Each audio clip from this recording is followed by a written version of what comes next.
en la pintoresca isla de Portland, Dorset. A finales de los 50, la vida transcurría con la monotonía cotidiana.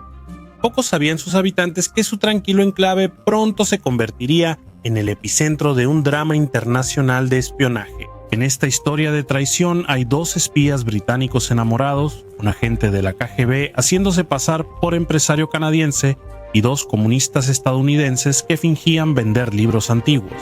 Entre 1953 y 1961, la red de espías de Portland operó desde el establecimiento de armas submarinas del Reino Unido, enviando documentos clasificados sobre tecnología de submarinos nucleares a la Unión Soviética, rival del Reino Unido en la Guerra Fría. Si el servicio de inteligencia militar 5 hubiera atendido las señales y advertencias, habrían detenido antes el flujo de secretos a los soviéticos. Se necesitaría una pista de un oficial de inteligencia polaco, uno de los agentes más valiosos de la CIA en el lugar, para hacer que toda la casa de naipes que era la red de espías de Portland se viniera abajo.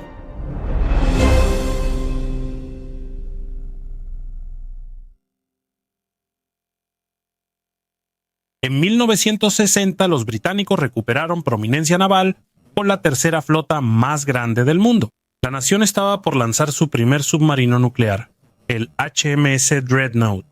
Era la joya de la corona británica en la carrera armamentista naval con la Unión Soviética. El establecimiento de armas submarinas del Almirantazgo, era un centro donde la inteligencia de la OTAN y británica colaboraban en investigaciones submarinas y resguardaban valiosos secretos navales. Los británicos estaban a la vanguardia en el desarrollo de nuevas tecnologías avanzadas de sonar y sigilo que operaban silenciosamente y podían detectar la dirección de barcos y submarinos enemigos a kilómetros de distancia. Sin embargo, los investigadores no sabían que sus secretos mejor guardados habían sido leídos como un libro abierto por la KGB durante años. Aquí aparece Harry Houghton, figura clave en la red de espionaje de Portland. Como muchos de su generación en Inglaterra, Houghton dejó la escuela a los 14 años para servir a su país. Ascendió a suboficial jefe en la Marina Real durante la Segunda Guerra Mundial. Después de la guerra, se trasladó al servicio civil, asumiendo un puesto en el Departamento de Inteligencia Naval, con base en el HMS Osprey, un centro de entrenamiento antisubmarino en el extremo norte de Portland. En 1951, Harry aceptó un puesto como oficial administrativo del almirantazgo en la Embajada Británica en Varsovia. Aunque sus tareas eran aburridas y el sueldo bajo, aprovechó la oportunidad para avanzar en su carrera. Lo acompañó en Varsovia su esposa, Amy Houghton, también conocida como Peggy. Houghton era un gran bebedor y gastaba hasta 240 libras actuales semanales en alcohol. También era un abusador y tenía una relación conflictiva con Peggy. La golpeaba, la quemaba con cigarrillos y la amenazaba de muerte. Cuando Peggy se rompió la pierna, surgieron rumores de que Harry era el responsable. El desempeño laboral de Harry Houghton no era sobresaliente. Su jefe lo consideraba incompetente, tenía una personalidad desagradable y su consumo excesivo de alcohol no había pasado desapercibido. A pesar de esto, como el único miembro del personal del agregado naval en Varsovia, se le permitió acceso sin restricciones a toda la información clasificada que pasaba por la embajada. No pasó mucho tiempo después de su llegada a Varsovia cuando Harry conoció y se enamoró de una joven polaca esbelta de unos 20 años llamada Katerina. Houghton desconocía los métodos de agencias de inteligencia mundiales que usaban mujeres como trampas de miel para reclutar infiltrados. Harry Houghton, ya de mediana edad, tenía un romance con una joven que no podía costear. Bajo el régimen comunista, Varsovia era una ciudad de escasez. Harry aprovechó su posición para acceder a lujos occidentales y ganar dinero vendiendo artículos en el mercado negro. Animado por su querida Katerina, Houghton comenzó a importar y vender productos en el mercado negro para aumentar sus ingresos regulares. No fue coincidencia que la policía polaca descubriera pronto los negocios de Harry Houghton. Fue entregado a la Urzędbezpieczeństwa, el Servicio de Seguridad de Polonia, donde le presentaron un escalofriante ultimátum. Espía para Polonia o enfrenta las consecuencias de tus actos ilícitos. Ante la posibilidad de perder su trabajo y ser procesado penalmente detrás del telón de acero, Harry Houghton aceptó el trato traicionero. Peggy notó que su esposo salía de su deprimente departamento a horas extrañas y regresaba con fajos de billetes ingleses. Harry la echaba del dormitorio para tomar llamadas telefónicas por la noche y a menudo recibía en su departamento a hombres polacos sospechosos para reuniones aparentemente clandestinas. Harry justificaba sus actividades diciendo que todo tenía que ver con la mercancía que vendía en el mercado negro pero Peggy sospechaba fuertemente que lo habían reclutado como espía.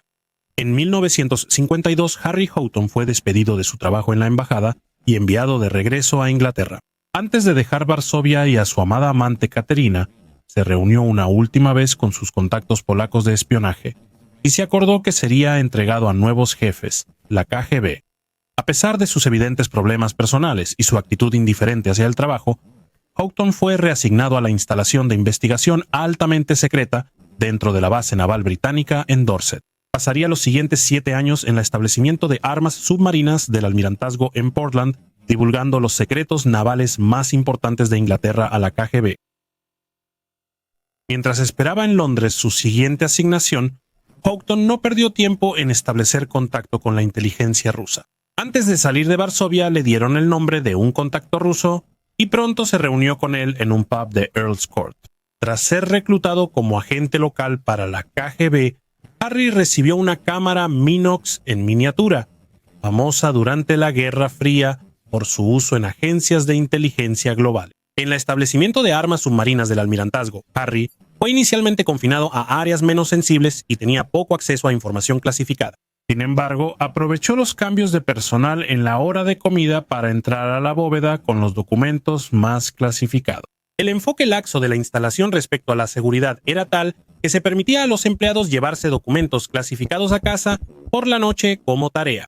Estas circunstancias permitieron a Harry filtrar información a los rusos rápidamente, como planos del HMS Dreadnought y tecnología avanzada de detección de submarinos. Harry Houghton no pudo lograr esto solo, y una red de espionaje nunca es solo una persona. Houghton era en muchos aspectos solo un soldado raso, recibiendo instrucciones de su contacto y obedeciendo órdenes.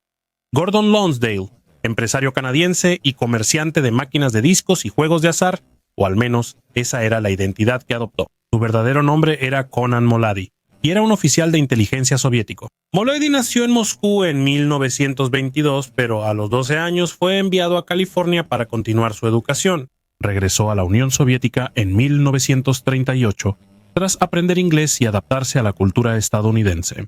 En 1940 fue reclutado por el Ejército Rojo y sirvió en inteligencia militar rusa en la Segunda Guerra Mundial. Tras la guerra, fue reclutado como oficial de inteligencia y entrenado para actuar como agente ilegal, es decir, espía en territorio extranjero sin cobertura diplomática. En 1953 viajó a Canadá y asumió la identidad de Gordon Lonsdale. El auténtico Gordon Lonsdale murió en Finlandia años antes. En 1954 Molady fue enviado como agente ilegal a Londres, donde conoció y se hizo amigo de Harry Houghton durante uno de sus viajes secretos. Finalmente Molady, o Lonsdale como lo llamaremos, se convirtió en el enlace de Harry Houghton con la KGB. Harry Houghton iba seguido a Londres para ver a Lonsdale en bares de Kingston upon Thames. Ahí cambiaba rollos de película con secretos navales fotografiados con Lonsdale por dinero en efectivo. A mediados de los años 50, Harry Houghton conoció a Ethel G., llamada Bounty, de unos 40 años. Ella vivía en una casa deteriorada donde cuidaba a su madre anciana y a su tía postrada. Trabajaba como archivista en el departamento de registros del establecimiento de armas submarinas del almirantazgo. Con su matrimonio con Peggy en crisis, Harry y Bounty se enamoraron perdidamente. Iniciaron un romance, pasando horas bebiendo en el pub Elm Tree en Langton Herring. Hicieron muchos viajes a Londres juntos, haciéndose pasar por un matrimonio, hospedándose en hoteles caros y financiando sus gastos extravagantes con el dinero de los secretos que vendían a Lonsdale. En 1955, Amy Houghton alcanzó su límite y pidió el divorcio. También decidió denunciar a su esposo, de quien estaba convencida que había sido reclutado como espía durante su tiempo en Polonia. Ella informó todo esto al almirantazgo británico, contando cómo su esposo solía desaparecer los fines de semana, hacía viajes frecuentes a Londres y cómo una vez encontró en casa un paquete de documentos marcados como ultrasecretos. También halló la cámara Minox que le dio la KGB y rollos de película ocultos bajo la escalera. Pensarías que el almirantazgo habría informado de inmediato a la policía y al servicio de inteligencia militar. 5, pero no hicieron nada. La historia de la señora Houghton se consideró solo los reclamos de una esposa celosa y descontenta. Las autoridades británicas no solo ignoraron la información de Peggy Houghton, también no actuaron tras un informe de 1950 1956 de un funcionario del establecimiento de armas submarinas del Almirantazgo que alertó sobre archivos clasificados desaparecidos de la bóveda. Aunque los documentos después regresaron a su lugar, ya habían sido vistos en el escritorio de Harry Houghton. El funcionario también mencionó que Houghton parecía tener más dinero del que podía justificar, ya que conducía un Renault Dauphine que su salario nunca le habría permitido comprar. La única medida que se tomó contra Houghton fue trasladarlo de regreso al lugar donde comenzó su carrera en el servicio civil, en el HMS Osprey. Lo colocaron en un departamento donde ya no tenía acceso a material clasificado. Sin embargo, fue demasiado poco y demasiado tarde. Para 1956, Harry Houghton ya estaba desesperado. Divorciado de su esposa, se había mudado de la casa matrimonial y le había pedido dinero prestado a su amante Bunty para comprar y amueblar una caravana donde vivir. Ya no tenía acceso a los materiales secretos que vendía a los soviéticos y no podía mantener el nivel de vida extravagante al que se había acostumbrado. Su querida Bunty tampoco era la única mujer en la que gastaba su dinero. Tenía varias aventuras extramatrimoniales a la vez y muy costosas. Hasta ese momento Houghton había sido reacio a involucrar a Bunty en sus actividades de espionaje, pero animado por Lonsdale, Houghton decidió que era momento de incluirla en el asunto. Como archivista, Atelier tenía acceso a todo tipo de documentos ultrasecretos, mucho más allá de lo que el propio nivel de seguridad de Harry le permitía. Incluía acceso a áreas donde se realizaban dibujos clasificados de proyectos prototipo, incluso del submarino nuclear británico en desarrollo. Lonsdale y Houghton crearon una historia donde Lonsdale fue presentado a Bunty en Londres como Alex Johnson, un simpático comandante estadounidense del agregado naval. Según la historia, el señor Johnson ganó ventajas sobre Houghton porque conocía su tráfico en el mercado negro. El señor Johnson estaba exigiendo ver información relacionada con el Centro de Desarrollo Submarino donde trabajaba Bunty, pero ella no debía preocuparse. Todo esto era completamente legal porque la intención del señor Johnson era solo verificar que Gran Bretaña estuviera cumpliendo con sus compromisos con Estados Unidos bajo varios acuerdos de intercambio de información de la OTAN. Fuera cierto o no para Bunty, aceptó de inmediato sacar documentos de su oficina y dárselos al señor Johnson. Bajo el pretexto de ser aficionados al teatro, Houghton y Jess se reunían con Lonsdale principalmente en el Teatro Old Vic de Londres para entregarle la información robada. Sin embargo, Lonsdale no trabajaba solo. Requería ayuda para enviar la información robada a sus superiores en Moscú.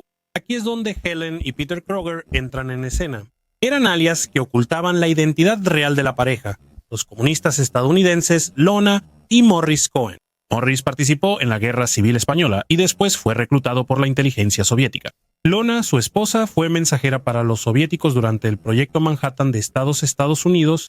Ella ayudó a transportar secretos atómicos robados que aceleraron el propio programa nuclear de la Unión Soviética. Cuando los Cohen vieron que la red se cerraba en Estados Unidos, huyeron a Moscú y después a Polonia. Después de la posguerra, regresaron a Inglaterra y vivieron en Ruislip, un suburbio al oeste de Londres. Desde su bungalow, operaban un negocio de libros antiguos como fachada para sus actividades de espionaje. Debajo del piso de su cocina tenía un transmisor de radio y en el ático una antena de 75 pies que los conectaba con Moscú. El modus operandi de la red de espías era el siguiente. Después de que Ethel J. robaba documentos de su lugar de trabajo, ella y Harry Houghton viajaban a Londres, donde los documentos eran entregados a Lonsdale.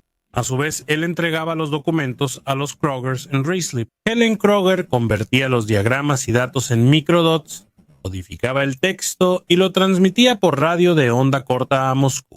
Peter Kroger luego insertaba los microdots en los lomos de libros que después enviaba a clientes ficticios en Europa.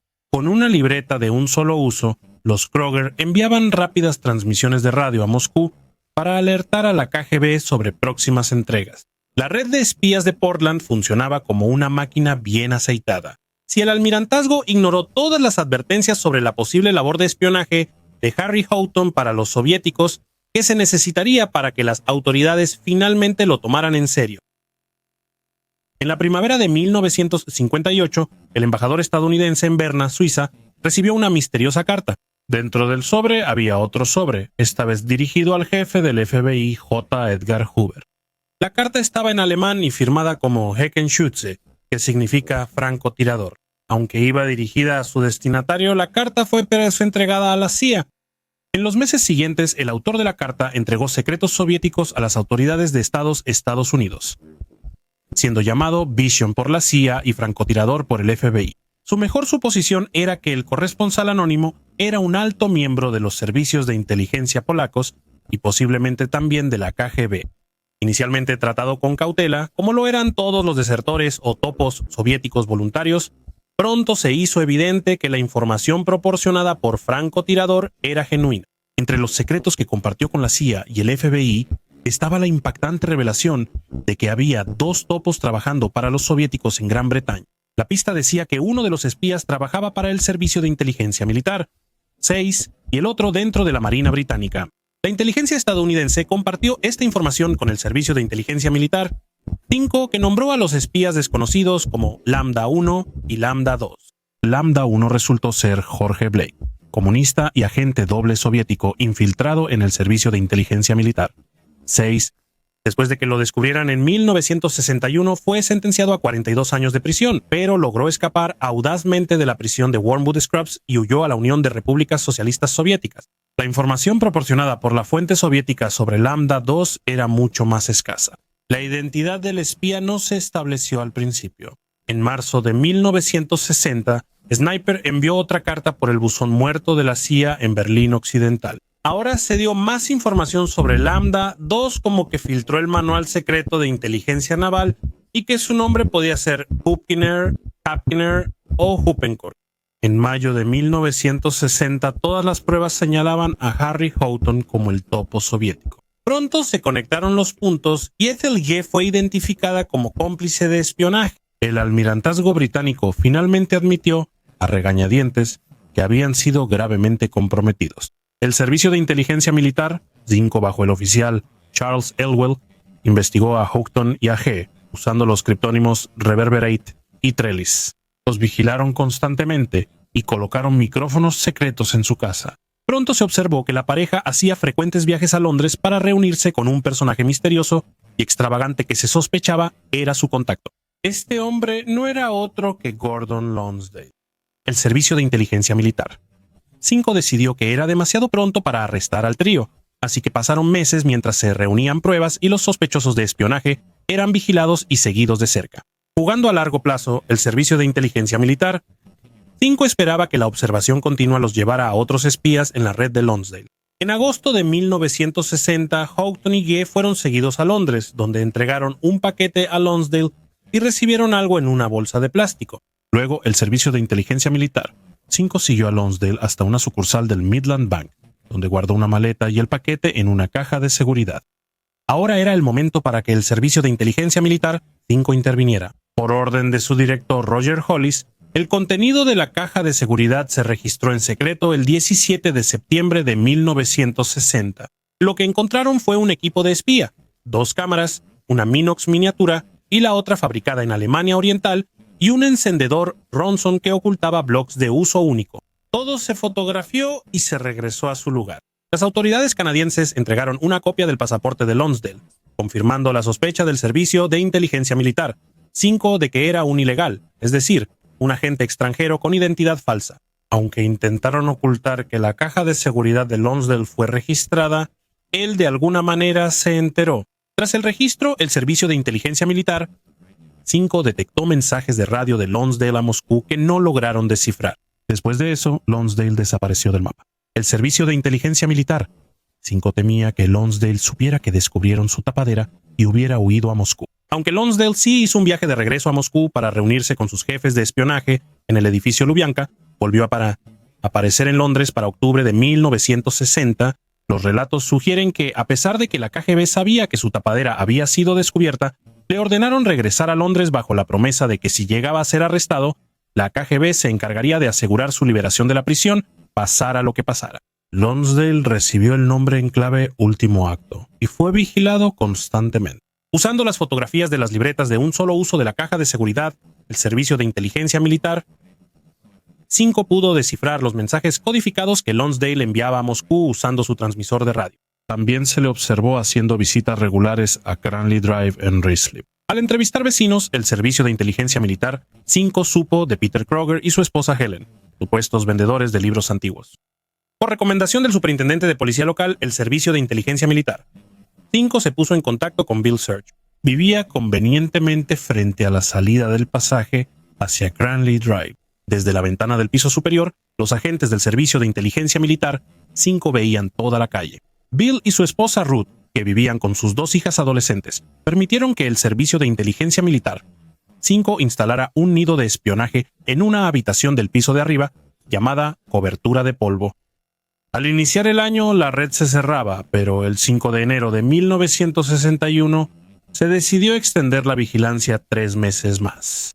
Ese plan cambió abruptamente solo 2 días después, cuando la CIA informó al Servicio de Inteligencia Militar 5 que su agente francotirador, Golanewski, estaba a punto de desertar a Estados Unidos. El Servicio de Inteligencia Militar 5 tuvo que actuar al temer que su deserción alertara a los rusos sobre la red de espías comprometida. Decidieron que era momento de arrestar a los miembros de la red de espías de Portland. El 7 de enero de 1961, en una fría mañana de sábado bajo un cielo despejado, Houghton y G tomaron un tren a Londres, sin saber que eran seguidos por agentes del Servicio de Inteligencia Militar, 5 y detectives de la Brigada Especial. Tras comprar en el mercado de East Street en Lambeth, Houghton y G planeaban reunirse con Lonsdale, como siempre, en el Teatro Old Vic. Para entonces, sus destinos ya estaban decididos. Al encontrarse afuera del teatro, las autoridades arrestaron a los 3 y los pusieron bajo custodia. En la bolsa de G hallaron archivos confidenciales y rollos de películas sin revelar con secretos del HMS Dreadnought. Esa noche, agentes del Servicio de Inteligencia Militar 5 fueron a la residencia de los Krogers en el 45 de Cranley Drive. Los hombres planearon llegar exactamente a la hora en que los Krogers esperaban que Lonsdale llegara para dejar su siguiente lote de documentos para su envío a Moscú. Con la orden de registro, los agentes del Servicio de Inteligencia Militar 5 y policías tocaron el timbre. Pedro Kroger, confundido pero amable, abrió la puerta. Bajo el pretexto de querer hacer preguntas sobre un robo reciente en la zona, la policía fue invitada a pasar. Apareció Elena Kroger y el superintendente de policía los interrogó sobre su visitante nocturno. Elena Kroger inmediatamente se movió para tomar su abrigo y bolso, y fue en ese momento cuando la policía intervino para arrestar a la pareja. En el bolso de Elena Kroger se encontraron varias comunicaciones en micropunto entre Lonsdale y Moscú. Un minucioso registro en la casa de los Kroger reveló parafernalia de espionaje, pasaportes falsos, una lata de talco con compartimientos ocultos y un transmisor de radio bajo la cocina. Las huellas dactilares confirmaron que eran Lona y Morris Cohen, espías soviéticos buscados. La red de espionaje de Portland fue finalmente desmantelada en una historia digna de novela de suspenso. Para Houghton, J. Lonsdale y los Krogers, el telón cayó y comenzó un nuevo acto, la sala del tribunal. El juicio de los miembros de la red de espionaje de Portland inició a puerta cerrada ante el Lord Jefe de Justicia Parker el 13 de marzo de 1961.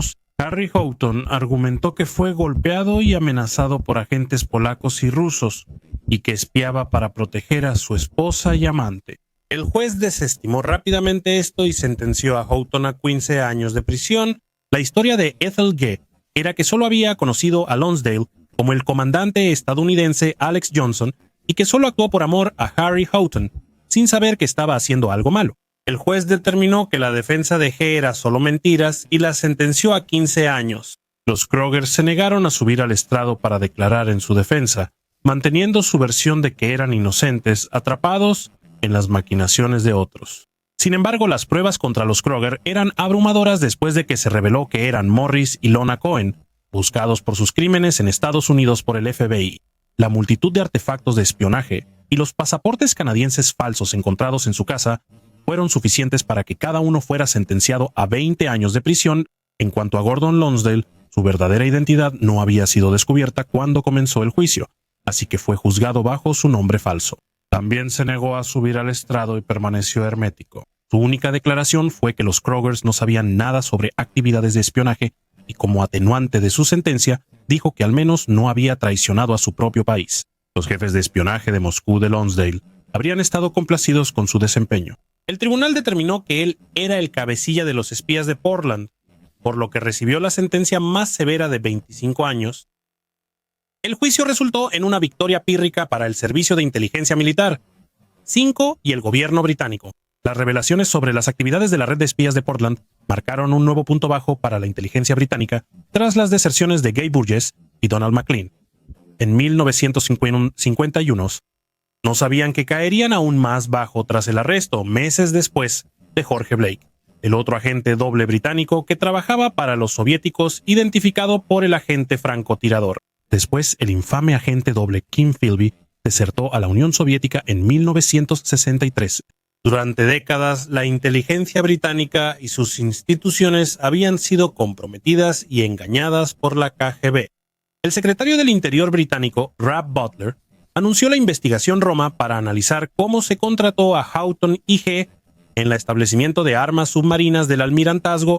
El informe de junio de 1961 criticó duramente al Almirantazgo británico y al Servicio de Inteligencia Militar, 5 sobre todo por no investigar a Houghton como riesgo de seguridad en 1956, cuando su esposa alertó.